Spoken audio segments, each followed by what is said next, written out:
everyone! Welcome back to our English Learning Podcast. I'm Jennifer, and as always, I'm here with my amazing co-host, Alex. Hi guys, it's great to be back.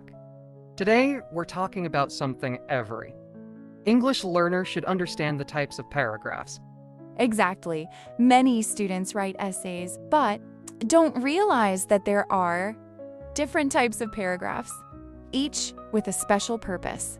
Right, before we talk about the types, let's remind everyone a paragraph is a group of sentences that share one main idea.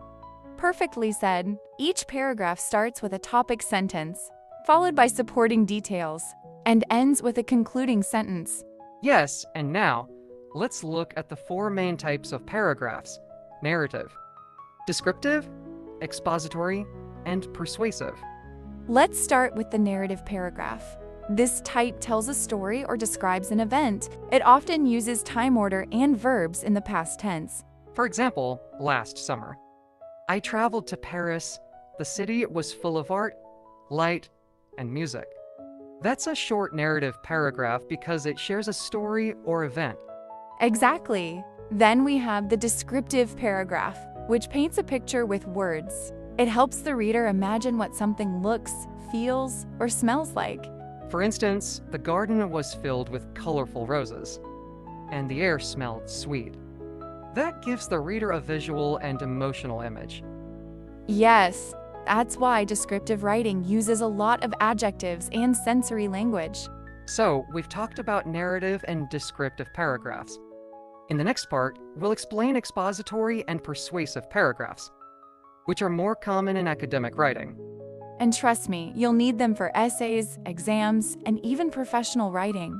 So don't miss part 2 of this episode, where we'll continue learning about paragraph types and how to write them effectively. Before we go, if you enjoyed this episode, please make sure to like, comment, and subscribe to our channel. Yes, your support really helps us grow and create more free English lessons for you. Okay, let's continue where we left off. We already talked about narrative and descriptive paragraphs. Now let's move on to the expository paragraph. The word expository comes from expose, which means to explain or make something clear.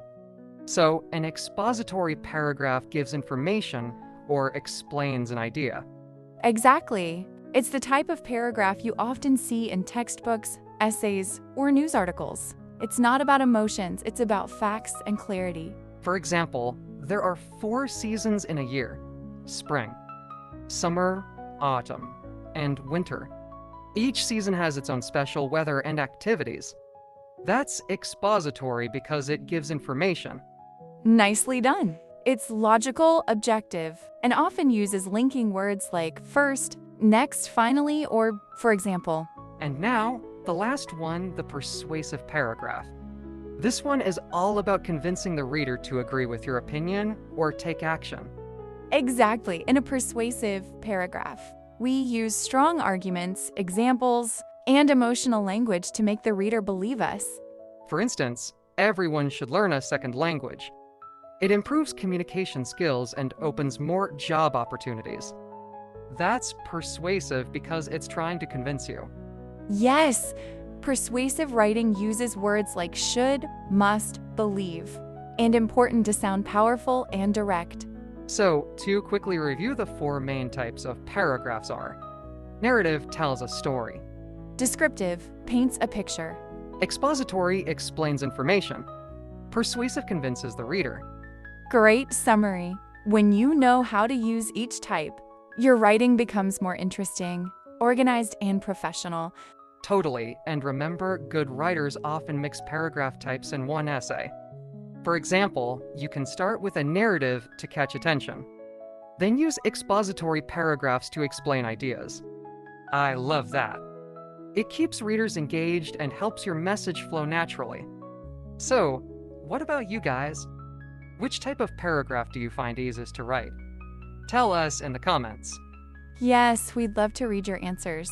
And if you learned something new today, please don't forget to like, comment, and subscribe to our podcast. Share this episode with your friends who are learning English. Help them improve. 2. Thanks again for listening, everyone. Keep practicing, keep learning, and we'll see you in the next episode. Both. Bye for now.